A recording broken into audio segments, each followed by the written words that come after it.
When Muhammad Ali passed away earlier this year, the world lost one of the true legends of sport.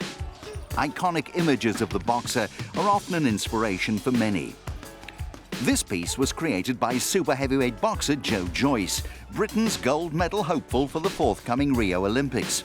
Transworld Sport caught up with the 30-year-old as he fine-tuned his preparations for the Games.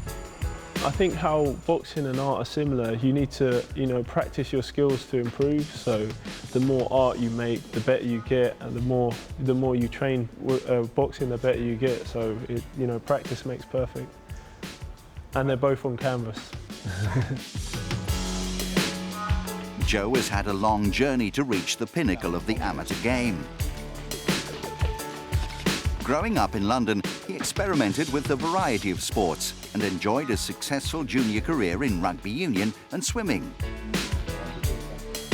In his mid-teens, he also took up athletics, working with former Cuban international hurdler Juan Hernandez. I wasn't really performing, getting the times and the distances what I was, wanted to, and I wasn't, enjoying it as much competing. Like I actually competed here in a Busa University Championship, and I got like a bronze medal in shot put or something, and I was up here watching the boxing and I missed the medal ceremony thing with the pictures and that. Hopes of a career in the triple jump were dashed by an Achilles injury. Joe had always enjoyed martial arts too. He practiced capoeira and even travelled to China to attend the Shaolin Kung Fu school.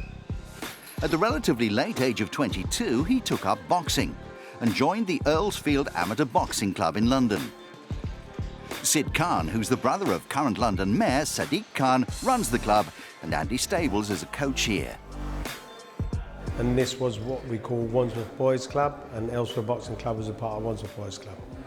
So it's got a lot of history at this club. Frank Bruno came from here, Richard Williams came from here, Bradley Skeet. So we've had a lot of professionals come out of this club. I took him up to Hertfordshire, just me and Joe in the car. I remember it really well actually, because his opponent didn't look a big guy. When he got in the ring, he looked even smaller, and it lasted about a minute.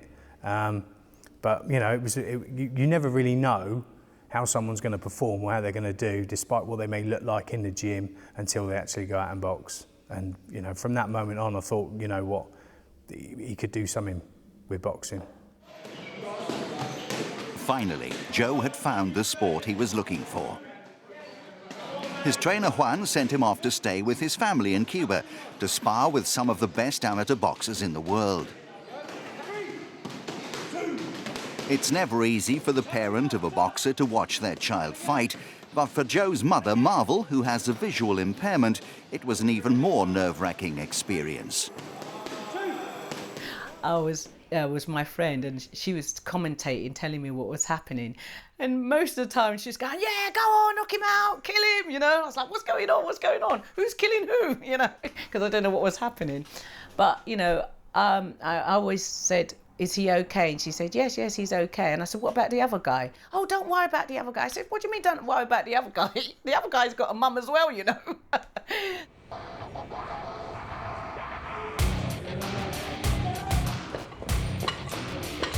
Progressing through the amateur ranks, Joe soon caught the eye of British boxing. In his second year competing at the ABA Championships, he won the title and joined the Olympic programme.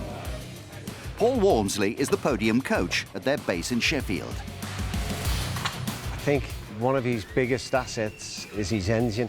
He's just non-stop. He's just like a Rolls Royce. He doesn't stop until the bell goes.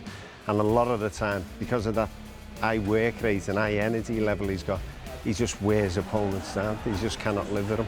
It's just incredible. He doesn't stop. Same in his training. He's just non-stop. He's got some engine. Since joining the British team, Joe has flourished.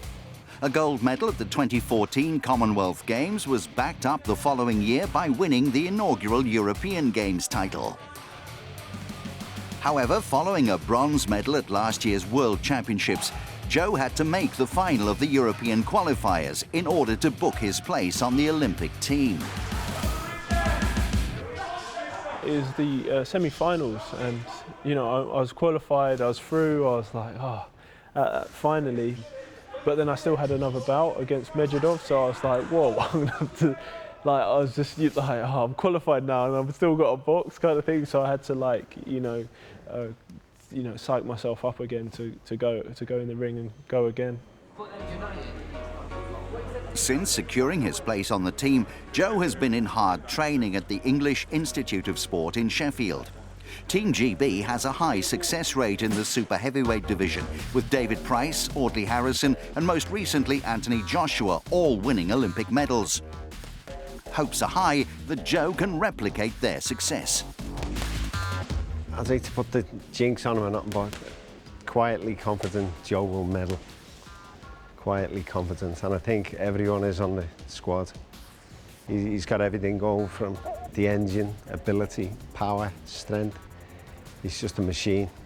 It'd be amazing feeling, like obviously the Commonwealth Games and the European Games are just a warm-up, and the Rio Games is just going to be incredible. And to get the gold medal there, I can only imagine at the moment, but I'm sure it'll be a good feeling. My mum actually gave me this canvas. Outside of the ring, Joe's big passion in life is his art. Inspired by his parents, Joe has always had a creative streak and studied fine art at Middlesex University. After developing his craft further by studying in the United States, Joe has embraced an abstract style to his oil paintings.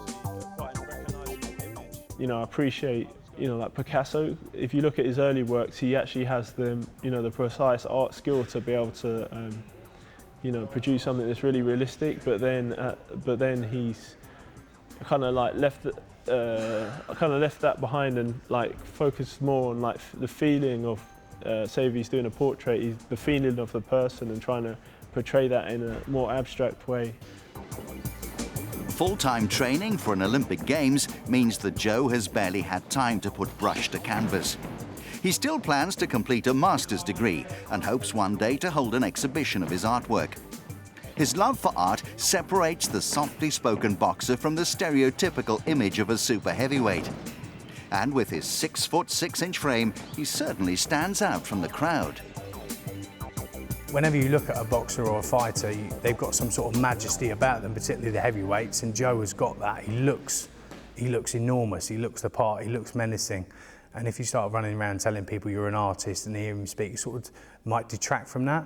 So, he's just a really nice guy. He's a really family-orientated guy with his mum and his brothers. He's just, like I say, a gentle giant, really. Previous super heavyweight Olympic champions Lennox Lewis and Vladimir Klitschko have enjoyed huge success at the professional level. Should the trip to Rio bring glory for Joe, many will be hoping that he can follow in their footsteps. Obviously boxing's boxing, but slightly different, so he'll be again on a learning curve, I guess, but he's got the ability to go on and do as well as Joshua. I would strongly suggest he's got the ability to do as well as Joshua, but time will tell. Let's get an Olympic gold medal first, and then hopefully, it's up to him what he wants to do, really. The heavyweight scenes, definitely he's got, once he's come back with a gold or a medal, he's got to go over to the other side, the dark side as we call it. And the heavyweight scene at the moment is quite good. So I'm sure if he gets a good promoter, we'll hear about Joe, Joyce for plenty of years to come.